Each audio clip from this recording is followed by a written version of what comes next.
اما بعد فاعوذ باللہ من الشیطان الرجیم بسم اللہ الرحمن الرحیم الا ان اولیاء اللہ لا خوف علیہم ولا هم یحزنون۔ بے شک اللہ کے ولیوں پر، اللہ کے دوستوں پر نہ کوئی خوف ہے اور نہ کوئی غم۔ اولیاء اللہ، بزرگان دین، یہ وہ ہستیاں ہیں جن کا ذکر قرآن میں آیا ہے مختلف ٹائٹلز، مختلف ناموں کے ساتھ۔ کہیں اللہ تعالیٰ نے ان کو متقی کہا، کہیں صالحین کہا،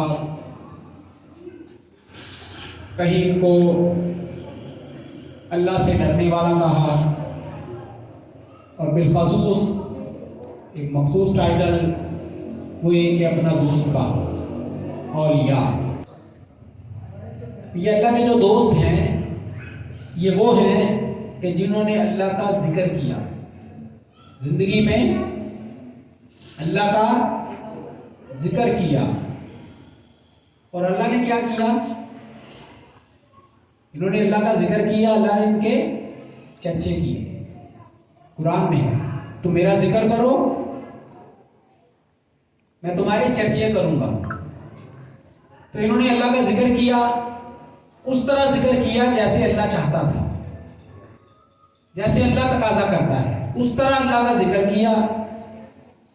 اللہ ان سے راضی ہوا اور ان کے چرچے کیے۔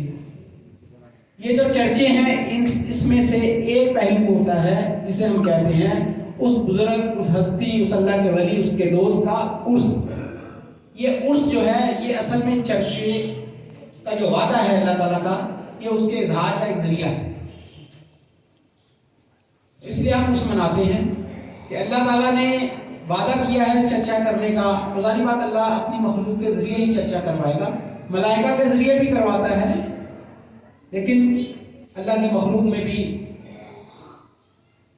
وہ چرچے ہوتے ہیں۔ وہ کیسے کہ پہلے اللہ تعالیٰ محبت کرتا ہے، پھر وہ فرشتوں کو کہتا ہے۔ حدیث کا مفہوم ہے کہ پہلے وہ اپنے اس بندے سے محبت کرتا ہے، پھر وہ فرشتوں سے کہتا ہے کہ میں اپنے اس بندے سے محبت کرتا ہوں، تم بھی ملائکہ فرشتوں سے مخاطب ہو گئے، میں اس سے محبت کرتا ہوں، میں غوث العظم عبد القادر جیلانی سے محبت کرتا ہوں، تم بھی اس سے محبت کرو۔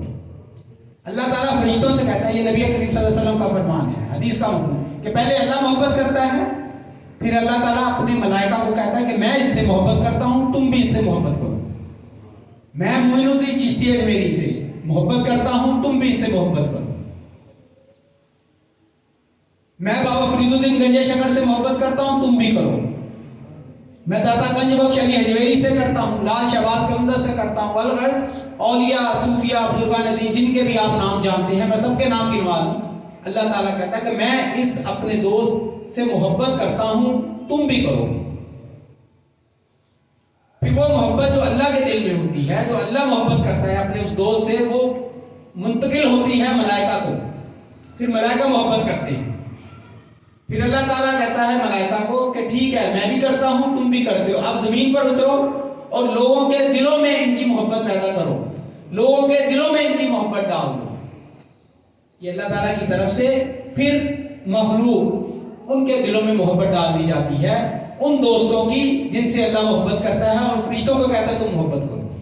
تو جن دلوں میں ان کی محبت ہو، سمجھیں یہ عطائے خداوندی ہے، یہ اللہ تعالیٰ کی عطا کردہ نعمت ہے، اللہ تعالیٰ کا ایک تحفہ ہے۔ اب جن کو یہ تحفہ نصیب نہیں ہوا وہ اپنی بد نصیبی کا رونا روئیں، جن کے دلوں میں ان کی محبت ہے ان کو تانا نہ دیں۔ بات سمجھ رہے ہیں کہ یہ محبت تو اللہ دلوں میں ڈالتا ہے، تو جن کے دلوں میں اللہ نے محبت ڈالی وہ شکر ادا کریں، اور جن کے دلوں میں ان کی محبت کی بجائے بغض پیدا ہوا وہ ہیں کہ جن کے بارے میں کہتا ہے اللہ تعالیٰ کہ جنہوں نے میرے اولیاء، میرے دوستوں سے بغض رکھا، میں ان کے خلاف اعلان جنگ کرتا ہوں۔ یعنی محبت اللہ تعالیٰ ڈالتا ہے، یہ تحفہ ہے، اور جن کے دلوں میں بغض پیدا ہوتا ہے وہ کیا ہے؟ وہ اعلان جنگ۔ اللہ تعالیٰ کہہ رہا ہے میرا ان کے خلاف اعلان میں جنگ ہے. لہٰذا یہ بات نقطہ سمجھانا ہے کہ اولیاء اللہ بزرگان دین صوفیاء اللہ کے ان برگزیدہ ہستیوں کی اللہ کے ان دوستوں کی جو محبت ہے یہ اللہ تعالیٰ کا تحفہ ہے, اللہ تعالیٰ کی طرف سے ایک نعمت ہے, یہ اعتقادی نعمت ہے. اس کی حفاظت بھی کرے, اس کو آگے اپنی نئی نسل میں آنے والی نسلوں میں منتقل بھی کرے. تو یہ ایک نقطہ تھا جو آپ کو ہوش گزار کرنا تھا. آج کا دن جو ہے اس کو ہم نے ڈیڈیکیٹ کیا ہے, اس کو منسوب کیا ہے ہمارے سلسلہ چشتیہ کے آفتاب, بانی تو نہیں کہیں گے کیونکہ اس کی تاریخ پیچھے سے ہے سلسلہ چشتیہ کی, لیکن باقاعدہ سلسلہ چشتیہ کے ان کو بانی ہی تصور کیا جائے تو غلط نہ ہوگا بر صغیر میں. حضرت خواجہ نائب رسول فی الہند خواجہ معین الدین چشتی اجمیری خواجہ غریب نواز, یہ وہ ہستی ہیں کہ جن کی وجہ سے آپ, میں, ہمارے بڑے, ہم سب مسلمان ہوئے.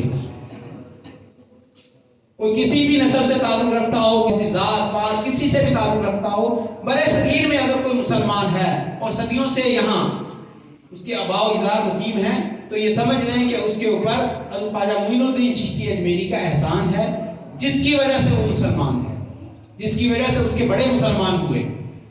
ورنہ کوئی ہندو تھا, کوئی سکھ تھا, کوئی کچھ تھا, یہ ساری جتنی بھی یہ سب کنورٹڈ مسلمز ہیں جن کو حضور خواجہ معین الدین چشتی اجمیری نائب رسول فی الہند آپ کی نگاہ فیض نے مسلمان کیا, اور پھر کروڑوں کی آبادی مسلمانوں کی جو برِ صغیر میں ہے یہ انہی کا نگاہ فیض ہے. ہم مسلمان ہیں تو ان کی بدولت ہے.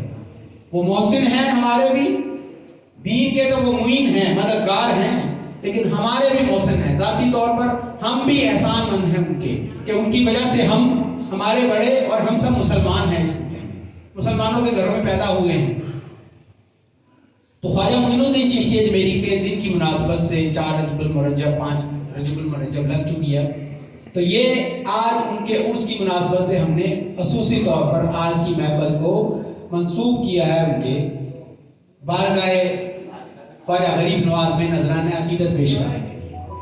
مناقب ہو چکی, نعت خوانی ہو چکی, حضور خواجہ غریب نواز کی منقبت بھی پڑھی جا چکی, اور آج کی محفل کا ایک پہلا فیز مکمل ہو چکا. دوسرے میں آج کا خطاب آپ کے گوش گزار چند باتیں کرنی تھیں, جس میں سے پہلی بات خواجہ معین الدین چشتی اجمیری اور حضور نبی اکرم صلی اللہ علیہ وسلم کے فرمان کے مطابق کہ یہ وہ لوگ ہیں جن سے اللہ محبت کرتا ہے, پھر ملائکہ کرتے ہیں, اور پھر اللہ تعالیٰ یہ محبت اپنی مخلوق کے دلوں میں پیدا کرتا ہے. اب دوسری بات, ایک وہ لوگ ہیں جنہوں نے اللہ کو یاد کیا اور اللہ نے ان کے چرچے کر دیے, اللہ نے چرچے کر دیے. اور ایک وہ طبقہ بھی ہے کہ جن کے ٹائٹل تو یہی ہیں, نام تو یہی ہیں, اپنے آپ کو گنواتے بھی یہی ہیں, کہلواتے بھی یہی ہیں, ثابت بھی یہی کرتے ہیں, ظاہر بھی یہی کرتے ہیں, اور مخلوق ان کو سمجھتی بھی یہی کچھ ہے, یعنی اللہ کے دوست, اللہ کے ولی. لیکن در حقیقت ان کے چرچے اللہ نہیں کر رہا, وہ اپنے چرچے خود کروا رہے ہیں. وہ خود چاہتے ہیں کہ ہمارے چرچے ہوں, وہ خود چاہتے ہیں ہمارے چرچے ہوں. وہ انہوں نے اللہ کو یاد کیا, اللہ نے ان کے چرچے کر دیے. انہوں نے کچھ نہیں کیا, اپنے لیے کچھ نہیں کیا, اپنی ذات کے لیے کچھ نہیں کیا, اللہ نے ان کے چرچے کر دیے. لیکن آج کے دور میں جو ان کے نام لیوا ہیں, جو ان کے نام پر اپنی ولایت, اپنی فقیری, درویشی, پیری یا جو بھی ٹائٹل وہ ان کے نام پر چلاتے ہیں, ان کا تمام زندگی کا مقصد صرف اور صرف یہ ہوتا ہے اپنا چرچا کروانا, اپنا چرچا. یعنی وہ ذکر نہیں کرتے, وہ چرچے کرتے ہیں اپنے, اپنی ذات, اپنے کاموں کے, اپنے جملہ معاملات کے. جن کے چرچے اللہ کرتا ہے وہ قیامت تک ہوتے رہیں گے. ایسے چرچے کسی ظاہری وسیلے کا محتاج نہیں ہوتے. ان کی اولاد ہو تب بھی چرچے ہوتے ہیں, ان کی اولاد نہ ہو تب بھی چرچے ہوتے ہیں. خواجہ نظام الدین محبوب الہی نے شادی نہیں کی, ان کی اولاد ہی نہیں,